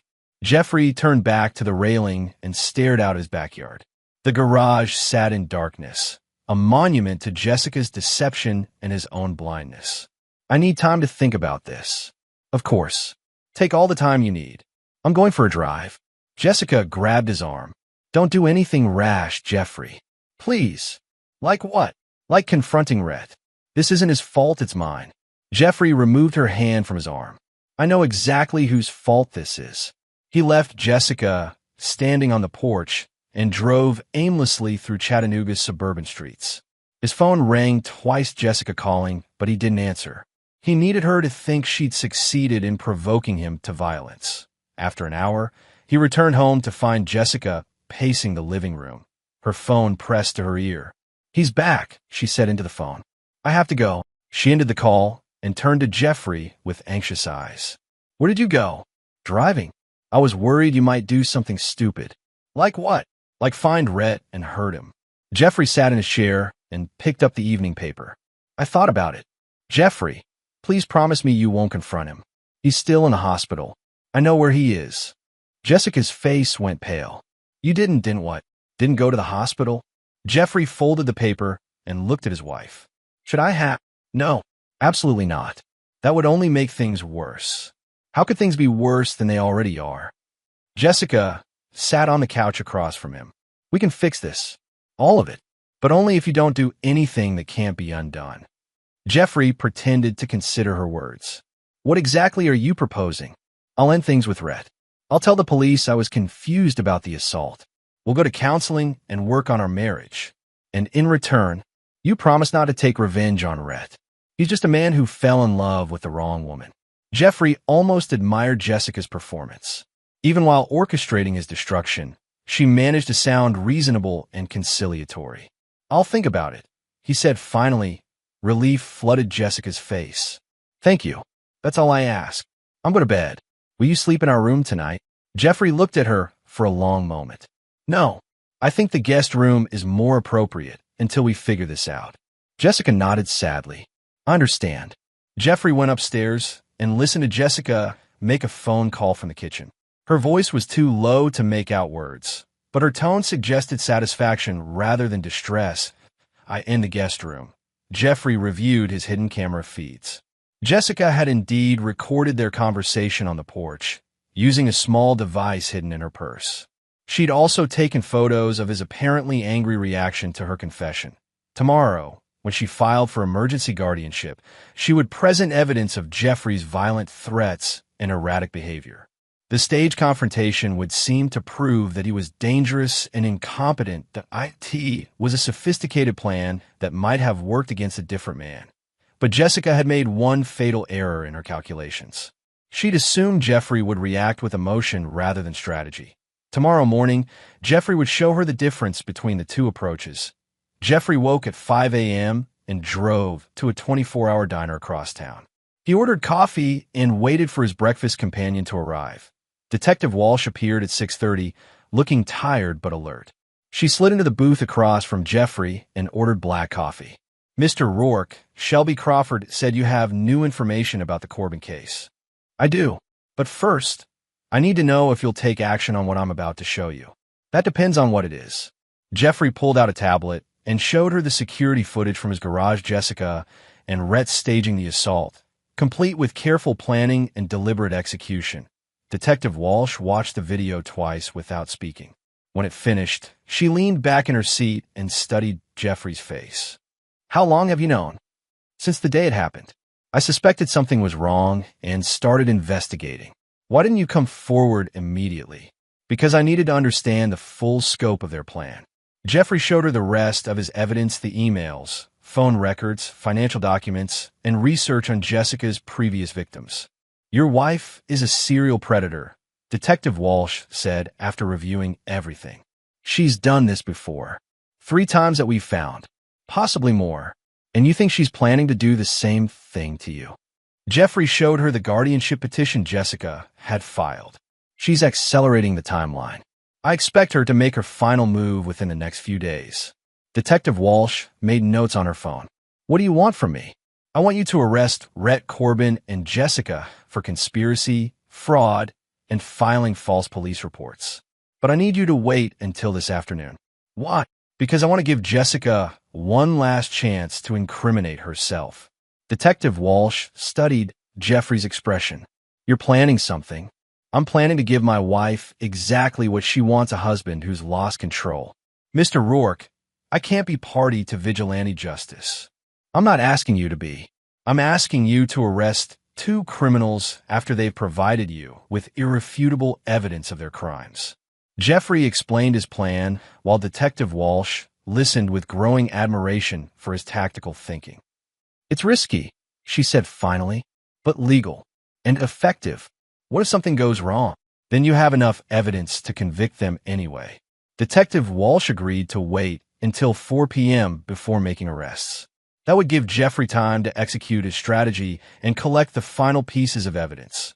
Jeffrey returned home to find Jessica making breakfast and humming softly. She looked rested and cheerful, like someone who'd slept peacefully after solving a difficult problem. "Good morning," she said, kissing his cheek. "You're up early." "Couldn't sleep. I know the feeling. I was awake half the night thinking about our conversation." Jeffrey poured coffee and sat at the kitchen table. "Any conclusions?" "I think we should move forward with counseling. There's a therapist in Nashville who specializes in marriage recovery after infidelity." "You've already researched therapists?" Jessica blushed prettily. "I wanted to show you I'm serious about saving our marriage." Jeffrey nodded approvingly. "That's very thoughtful. I also called Rhett this morning and told him it was over between us." "How'd he take it?" "He was upset, but he understood. He doesn't want to destroy your life any more than I do." Jeffrey almost laughed at the irony. "That's very considerate of him. He's a good man who made a mistake. I hope you can find it in your heart to forgive him eventually." "We'll see." Torai appeared in the kitchen, dressed for classes at the university. "Morning, you two. Thanks for the celebration dinner recommendation, Jessica. That place downtown was amazing." "You're welcome. How did the interview go?" "Great. They offered me the job on the spot. I start Monday." Jessica clapped her hands together. "That's wonderful. We should celebrate properly tonight." Jeffrey watched the interaction with detached interest. Jessica was performing beautifully, the supportive aunt figure, the caring hostess, the woman who just wanted everyone to be happy. "Actually," Jeffrey said, "I thought Jessica and I might have a quiet evening together. We have some things to work through." Torai glanced between them, picking up on undercurrents she didn't understand. "Of course. I'll make myself scarce." "You don't have to leave," Jessica said quickly. "We can discuss our issues later." "No," Jeffrey said firmly. "Tonight will be perfect. Maybe Tori could visit her parents?" Torai nodded reluctantly. "I'll drive over after my afternoon classes." After Tori left, Jessica turned to Jeffrey with concern. "Are you sure you want to have that conversation tonight? Maybe we should wait until we've both had more time to process." "I've done all the processing I need. Jeffrey, you seem intense this morning. Are you all right? I'm fine. Just ready to move forward, one way or another. Jessica studied his face nervously. What do you mean, one way or another? I mean, it's time to stop pretending and deal with reality. Okay. Yes. I agree completely. Jeffrey kissed Jessica's forehead and left for work. In his rearview mirror, he saw her standing in the doorway. Phone already pressed to her the office. Shelby had completed the final preparations for Jeffrey's plan. Legal documents were filed and distributed. Evidence was secured in multiple locations, and their allies were standing by for the afternoon's events. Everything's ready, Shelby reported. Are you sure you want to go through with this? I'm sure. It's going to destroy her completely. She destroyed 3 men before me. It's time someone returned the favor. Jeffrey spent the morning handling routine business matters, maintaining the appearance of normalcy while his mind focused on the afternoon's confrontation. At lunch, he drove to Rhett Corbin's apartment complex and parked where he could observe the building. Rhett had been released from the hospital that morning under the condition that he remain available for further questioning. Jeffrey wanted to confirm his location before proceeding with his plan. At 2 o'clock, Rhett emerged from his apartment building and drove toward Jeffrey's neighborhood. Jeffrey followed at a distance, confirming what he already suspected. Rhett was heading to his house for a meeting with Jessica. Jeffrey parked several blocks away and accessed his hidden cameras remotely. Rhett arrived at 3:15 and was greeted at the front door by Jessica with a passionate kiss. They moved to the living room where they could speak privately. Jeffrey activated the audio feed and listened to their conversation. How did he take the news? Rhett asked. Better than expected. He's angry, but he's trying to be rational about it. Do you think he suspects the real plan? No, he thinks this is just about an affair. He has no idea about the insurance money or the business. When do we make the final move? Tonight. I told him we'd have a serious conversation about our future. I'll push him until he snaps, then call the police and claim he attacked me. Are you sure he'll get violent? Jessica laughed coldly. Trust me, I know exactly how to make Jeffrey lose control. By tomorrow morning, he'll be in jail and I'll have emergency guardianship of his assets. What about the niece? She'll be gone all evening. I made sure of that. Jeffrey saved the recording and returned to his office. The final piece of evidence was in place. Jessica had just provided a recorded confession of conspiracy to commit fraud, assault, and grand theft at T3:30. Jeffrey sent a text message to Jessica, leaving work early. We need to talk. Her response came quickly. I'll be waiting. Love you. Jeffrey smiled grimly and gathered his things. It was time to give Jessica the performance of her lifetime. Jeffrey arrived home at 4 o'clock to find Jessica waiting in the living room, dressed in jeans and a sweater. She looked nervous but determined, like someone preparing for an unpleasant but necessary task. Thank you for coming home early, she said, rising to greet him. We need to settle this. Yes, we do. Jessica gestured toward the couch. Should we sit? Jeffrey remained standing. I've been thinking about what you told me last night, and I have questions. Jessica nodded. Ask me anything. How long have you been planning this? Planning what? The affair. The deception. All of it. Jessica sat on the edge of the couch. Jeffrey, I didn't plan to fall in love with someone else. It just happened. Nothing just happens. Jessica, people make choices. You're right. I made bad choices. I'm sorry. Jeffrey walked to the fireplace and turned to face her. Are you? Are you really sorry? Yes, of course I am. Sorry you got caught, or sorry you did it. Jessica's eyes flashed with irritation before she controlled her expression. Sorry I hurt you, but not sorry you did it. It's complicated. Jeffrey stepped closer to her. No, it's simple. You wanted something, so you took it, regardless of who got hurt. That's not fair, isn't it? You've been lying to me for months. Meeting another man in my house, in my bed probably. Jeffrey, staging crimes to cover your tracks. Making me look like a fool to the police, the neighbors, everyone. Jessica stood and backed away from him. You're getting upset. Damn right I'm upset. Please don't yell. Jeffrey's voice rose. I'll yell if I want to. This is my house. You're scaring me. Good. You should be scared. Jessica pulled out her phone. Jeffrey, I think you need to calm down. Put the phone away. I'm calling for help. Jeffrey grabbed the phone from her hand and threw it across the room. It hit the wall and shattered. Now we can talk without interruptions. Jessica backed toward the front door. Jeffrey, you're not acting like yourself. Maybe this is who I really am. Maybe you just never bother to find out. I know you're angry, but violence won't solve anything. Jeffrey laughed harshly. Violence? You think this is violence? He picked up a picture frame from the mantel of their wedding photo and hurled it against the wall. Glass scattered across the hardwood floor. That's violence. Jessica flinched and continued backing toward the door. I'm leaving. No, you're not. Jeffrey moved to block her path. Jessica's eyes widened with what appeared to be genuine fear. Let me go. We're not finished talking. Yes, we are. I won't stay here while you're like this. Jeffrey grabbed her arm. You'll stay until I say you can leave. You're hurting me. I'm barely touching you. Jessica pulled free and ran toward the kitchen. Jeffrey followed, maintaining his performance of barely controlled rage that in the kitchen. Jessica grabbed a knife from the butcher block. Stay away from me. Put the knife down, Jessica. Not until you calm down. Jeffrey stepped closer. I said put it down. Jeffrey, please. You don't want to do this. Do what? Take back control of my own life. Jessica held the knife between them with shaking hands. If you hurt me, you'll go to prison. Maybe prison would be better than living with a lying whore. The word hit Jessica like a physical blow. Tears formed in her eyes, real tears this time. I deserve that, but you don't deserve to throw your life away because of my mistakes. Jeffrey paused, as if her words were getting through to him. You're right. I don't.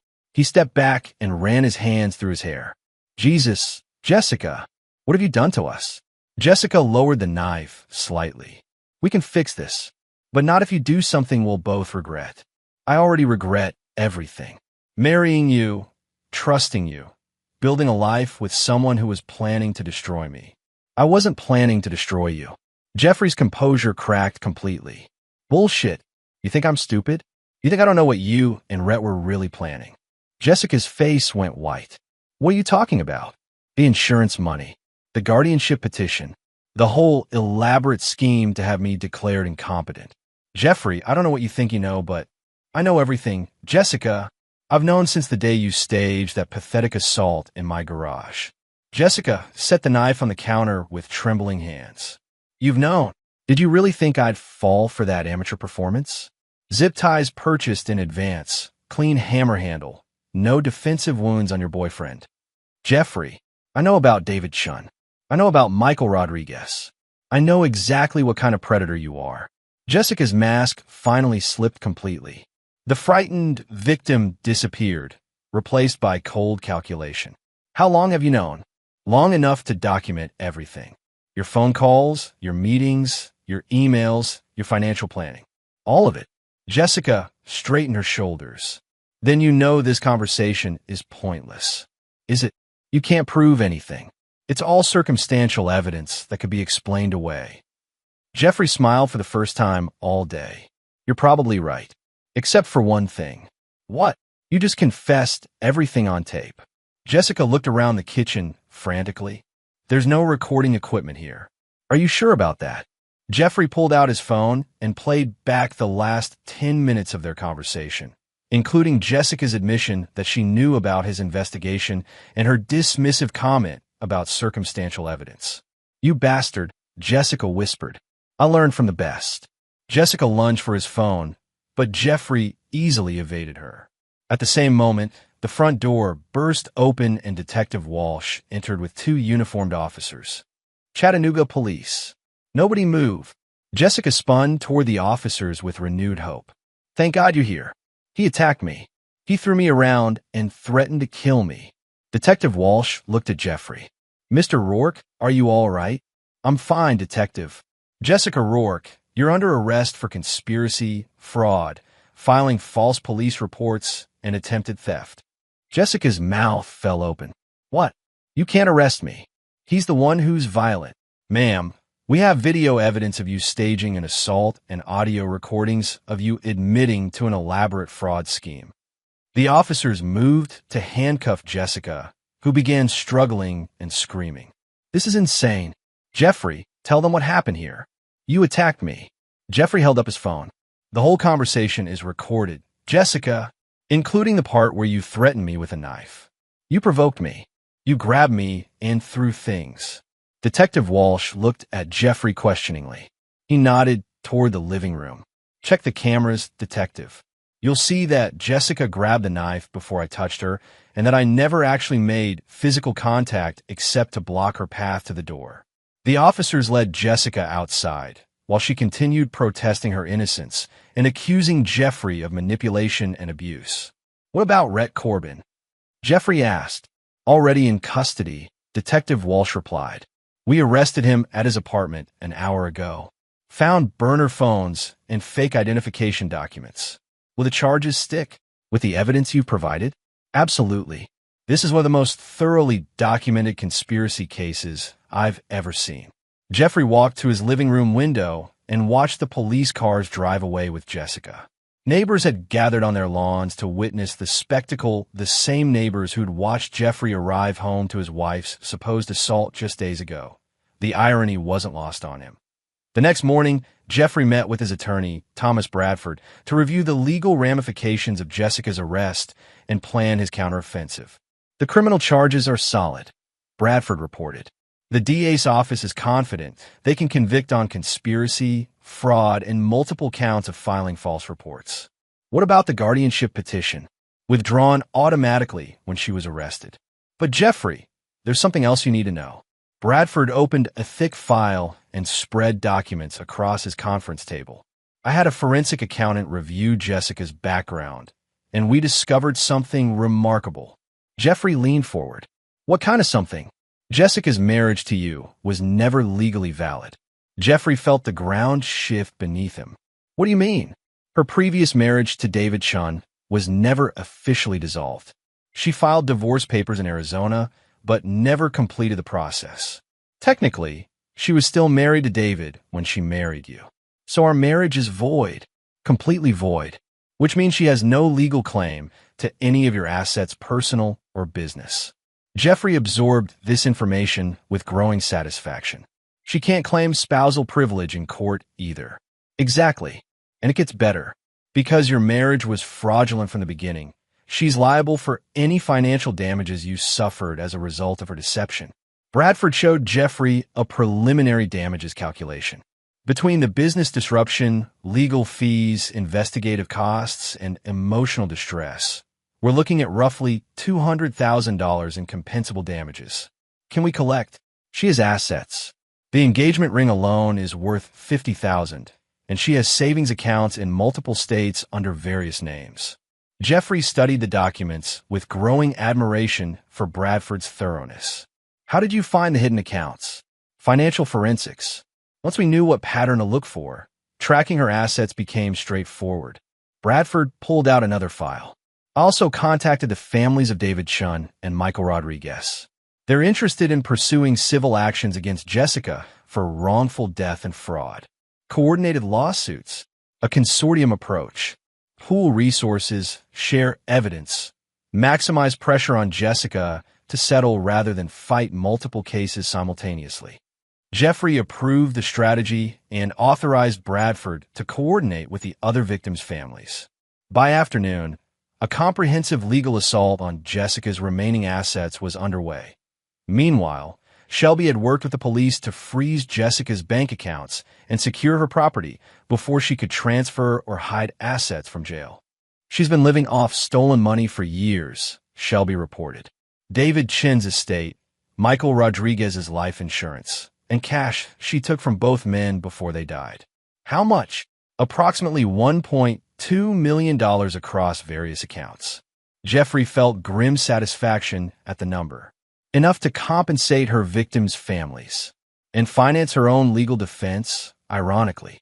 That evening, Jeffrey returned home to find Tori waiting in the living room with dinner and questions.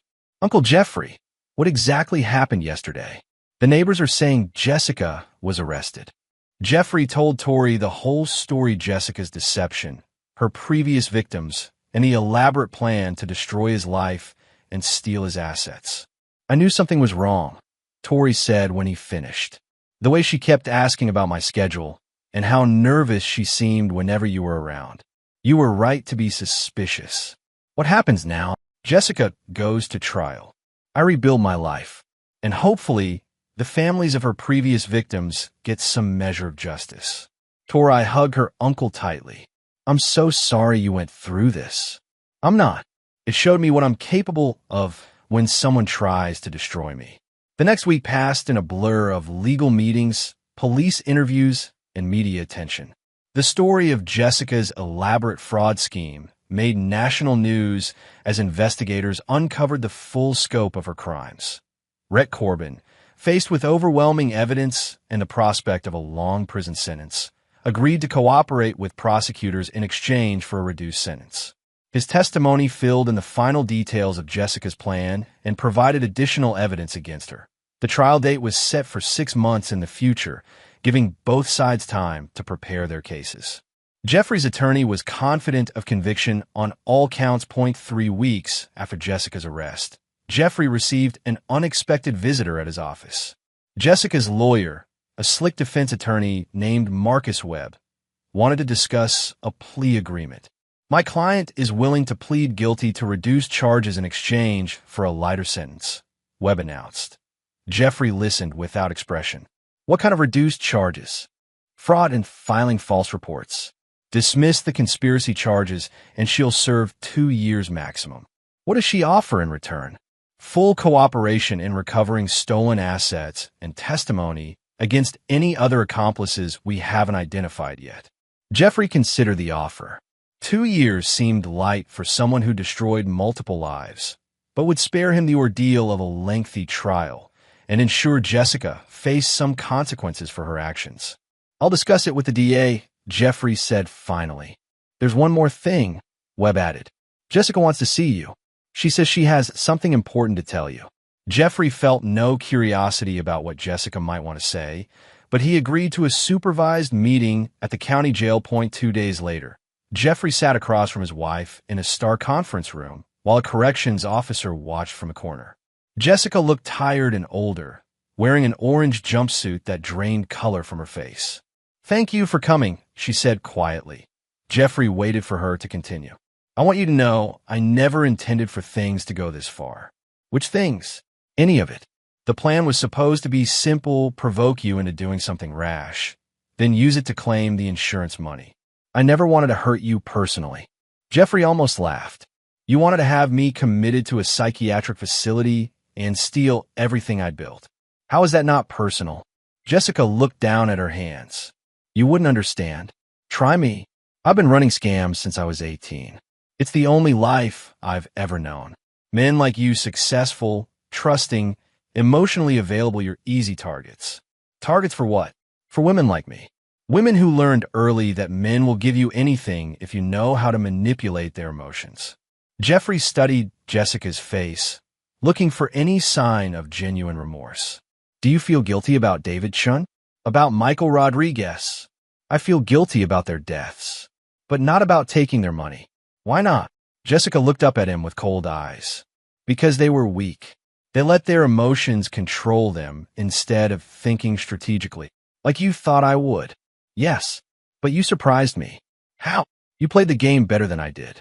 You let me think I was winning while you gathered evidence and built your case. Jeffrey leaned back in his chair. I had good teachers. Your father, you, David Chun, Michael Rodriguez. I learned from your previous victims' mistakes. Jessica nodded slowly. What's going to happen to me? You're going to prison. For a long time. The plea deal. I'm rejecting the plea deal. Jessica's face went pale. Jeffrey, please.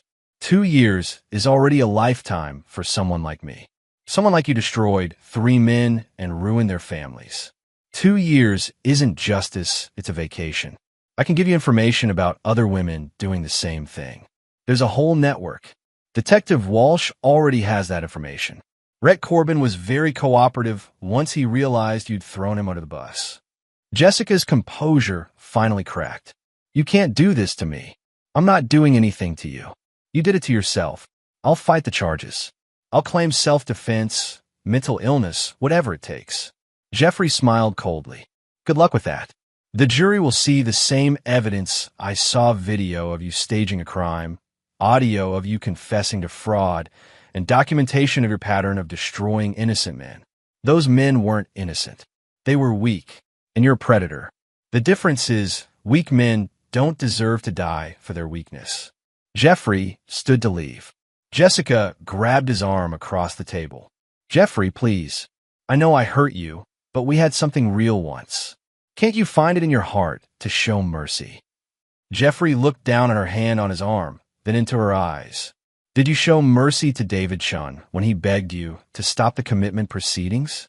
Did you show mercy to Michael Rodriguez when he pleaded for his business and his life? Jessica released his arm and looked away. That's what I thought, Jeffrey said. He walked to the door and paused. Jessica, the next time you decide to destroy someone's life, make sure they're not better at it than you are. Jeffrey left the jail and never spoke to Jessica again. The trial began 4 months later and lasted 3 weeks. Jeffrey testified for 2 days, calmly presenting evidence of Jessica's deception and explaining how he'd uncovered her plan. The defense attorney tried to portray Jeffrey as a controlling husband who'd driven his wife to desperation, but the evidence was overwhelming. Video footage, audio recordings, financial documents, and testimony from Jessica's previous victims painted a clear picture of premeditated fraud. Rhett Corbin testified against Jessica in exchange for a reduced sentence. His testimony revealed additional details about their plan, including Jessica's suggestion that they kill Jeffrey and make it look like an accident if the mental incompetency approach failed. She said dead husbands couldn't fight back in court, Rhett told the prosecutor. She wanted to make sure she got everything. The jury deliberated for less than 4 hours before returning guilty verdicts on all counts. Jessica was sentenced to 15 years in prison without possibility of parole for 8 years. The story made national headlines. Black widow serial fraudster gets 15 years for elaborate marriage scam. Local media coverage was extensive, with neighbors and acquaintances expressing shock at Jessica's deception. Several people came forward to say they'd always suspected something was wrong with Jeffrey's marriage, though none had spoken up at the time. You could tell she was performing, one neighbor told reporters. Everything about her seemed calculated, like she was always thinking 3 steps ahead. Jeffrey declined most interview requests, but he did agree to speak with a local investigative reporter who was writing a series about marriage fraud. The hardest part wasn't discovering my wife's betrayal, Jeffrey said during the interview. It was realizing how many warning signs I'd ignored because I wanted to trust her. What advice would you give to other men who might be targeted by women like Jessica? Trust your instincts. If something feels wrong, investigate. And remember that real love doesn't require you to abandon your family, your friends, or your common sense. The interview aired during prime time and was picked up by national news networks. Jeffrey's calm, measured response to his ordeal earned him public sympathy and admiration. More importantly, the publicity led to other victims coming forward. 3 additional women contacted police to report similar schemes by Jessica, and 2 other men reported suspicious behavior by their wives that matched Jessica's pattern. The investigation expanded to include a network of women who shared information and techniques for targeting wealthy men. Jessica's arrest had exposed a criminal enterprise that spanned multiple states and dozens of victims. 0.6 months after Jessica's sentencing, Jeffrey received a letter from David Chen's sister in Phoenix. Mr. Rourke, I wanted to thank you for giving my brother justice. David was a gentle man who trusted too easily, and that woman destroyed him. Knowing she's finally paying for her crimes brings our family some peace. I hope you can find peace too. Jeffrey kept the letter in his desk drawer as a reminder that justice sometimes required patience, but it was always worth pursuing. 6 months after Jessica's sentencing, Jeffrey stood in his backyard watching contractors demolish the garage. The structure that had housed Jessica's deception would be completely erased, replaced with a garden that Tori was helping him design. Are you sure you want to get rid of the whole thing? Tori asked, standing beside him as the excavator tore down the walls. It's a lot of useful storage space. I'm sure, because of what happened there. Jeffrey watched the walls collapse into rubble. Because I want something new, something clean. Tori nodded and made notes on our landscape design. The garden will be beautiful. Lots of color, year-round blooms. Your grandmother would have loved it. She would have loved seeing you happy again. Jeffrey looked at his niece with affection. Tori had moved out of the house 2 months ago, but still visited regularly. She'd taken a position with Rourke Logistics as a junior analyst and was proving herself capable and trustworthy. I wasn't unhappy before, Jeffrey said. You weren't happy either. You were just existing. Jeffrey considered this assessment. Tori was right. His marriage to Jessica had been comfortable but not fulfilling. He'd been going through the motions of domestic life without genuine emotional connection. Maybe the whole experience taught me something. Like what? Like the difference between being married and being truly known by someone. Tori smiled. And now I know what red flags look like. And I know what I'm capable of when someone tries to destroy me. The excavator finished clearing the garage foundation and began loading debris into a dump truck. By evening, no trace of a structure remained except for a rectangle of disturbed earth. That night, Jeffrey barbecued steaks on his patio while Tori prepared salad in the kitchen. His parents joined them for dinner, and for the first time in months, Jeffrey felt completely relaxed. You look good, son, Harlan said over dessert. Better than you have in years. I feel better. Any regrets about how you handled things? Jeffrey considered the question carefully. No. Jessica made her choice when she decided to destroy innocent people. I just made sure she faced consequences for that choice. Some people might say you were too harsh, Margot observed. Some people never met David Chun or Michael Rodriguez. Harlan nodded approvingly. A man protects himself and his family. You did what had to be done. After his parents left, Jeffrey and Tori sat on the porch with coffee and watched the sunset. The space where the garage had stood looked peaceful in the evening light. Uncle Jeffrey, can I ask you something personal? Sure. Are you afraid to trust people now? After what Jessica did? Jeffrey thought about his answer for several minutes. I'm more careful, but I'm not afraid. How do you tell the difference? Fear makes you avoid risk completely. Caution makes you evaluate risk intelligently. Tori nodded thoughtfully. Will you ever get married again? Maybe, if I meet someone worth the risk. What would make someone worth the risk? Jeffrey smiled at his niece's persistent curiosity. Honesty, consistency between their words and actions, and the ability to challenge me without trying to destroy me. That sounds like a tall order. The best things usually are. They sat in comfortable silence as darkness settled over Chattanooga. Jeffrey felt a deep satisfaction that had nothing to do with revenge and everything to do with surviving betrayal with his integrity intact. The garage was gone, but the man who'd built it remained wiser, stronger, and ready for whatever came next. 1 year after Jessica's sentencing, Jeffrey received a call from Detective Walsh with an update on the broader investigation. We've arrested 4 more women using similar methods to Jessica's, she reported. And we've identified at least 20 victims across 8 states. Any recoveries? We've recovered about 60% of the stolen assets. The money is being distributed to victims' families based on a court-approved formula. Jeffrey was pleased, but not surprised. Justice moved slowly, but it moved. There's something else, Detective Walsh continued. Jessica wants to see you again. No, she claims she has information about other victims. Cold cases that might be related to her network. She could give that information to you. I'm done with Jessica. I thought you'd say that, but I had to ask. Jeffrey hung up and returned to his work. Rourke Logistics was expanding into new markets, and Tori had been promoted to operations manager.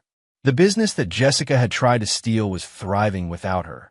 That evening, Jeffrey drove to the cemetery where David Chun and Michael Rodriguez were buried. He'd visited their graves twice before, leaving flowers and silent apologies for not stopping Jessica sooner. Tonight, he brought different news. It's over, he said quietly, standing between their headstones. She's in prison, her network is destroyed, and your families are getting justice. The evening breeze rustled through the oak trees surrounding the cemetery. Jeffrey stood there for several minutes, feeling a sense of completion he hadn't expected. I hope you can rest now. Jeffrey drove home to find Tori in the kitchen, cooking dinner and humming the same song Jessica used to hum while doing housework. But when Tori hummed, it sounded genuine. "How was your day?"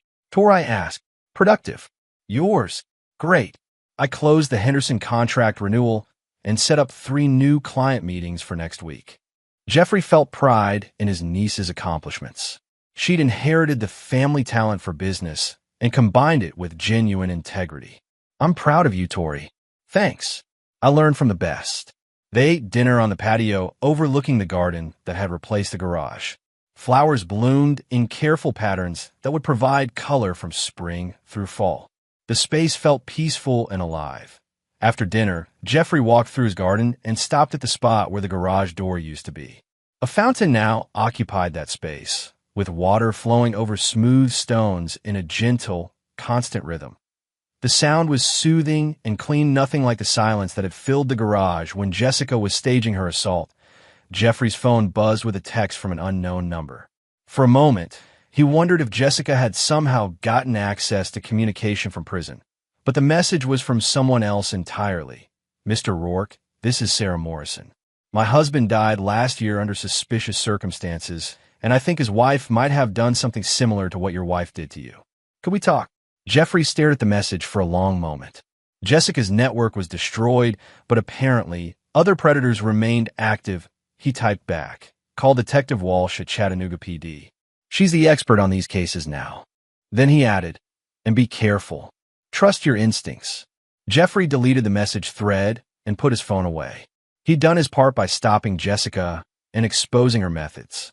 Other victims would have to fight their own battles. But if they needed advice or testimony, Jeffrey would be available. No one should face a predator like Jessica alone.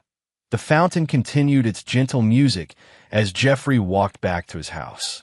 Inside, Tori was cleaning up the kitchen and making plans for tomorrow's business meetings. "Uncle Jeffrey, what are you going to do with the rest of your evening?" "Read a book. Maybe watch a movie. Want company." "Always." They settled in the living room, where Jeffrey had once confronted Jessica about her lies. But tonight, the room felt warm and peaceful. The broken picture frame had been replaced with new photos of Jeffrey and Tori at business conferences, family gatherings, and casual moments of genuine happiness. "You know what I realized today?" Tori said during a commercial break. "What?" "Jessica never really knew you. She thought she was manipulating some weak man who would crumble under pressure. But she never saw who you actually are." Jeffrey considered this observation. "What am I?" "Someone who gets stronger when challenged. Someone who fights back intelligently instead of emotionally. Someone who protects the people he loves. And someone who doesn't forgive." Tori looked at him seriously. "Is that a bad thing?" "I don't know, but it's who I am." "Then I'm glad you don't forgive. Some people don't deserve it." Jeffrey nodded and returned his attention to the movie. Outside, Chattanooga settled into evening quiet. The Tennessee River flowed steadily toward distant destinations, carrying away the debris of broken lives and failed schemes. In his living room, surrounded by people who knew and valued his true character, Jeffrey Rourke felt something he hadn't experienced in years. Peace. Not the peace of forgetting, but the peace of justice served and equilibrium restored. The garage was gone, but the man who'd built it remained scarred, but not broken, wiser but not cynical, and ready for whatever the future might bring. Forgiveness. Just balance.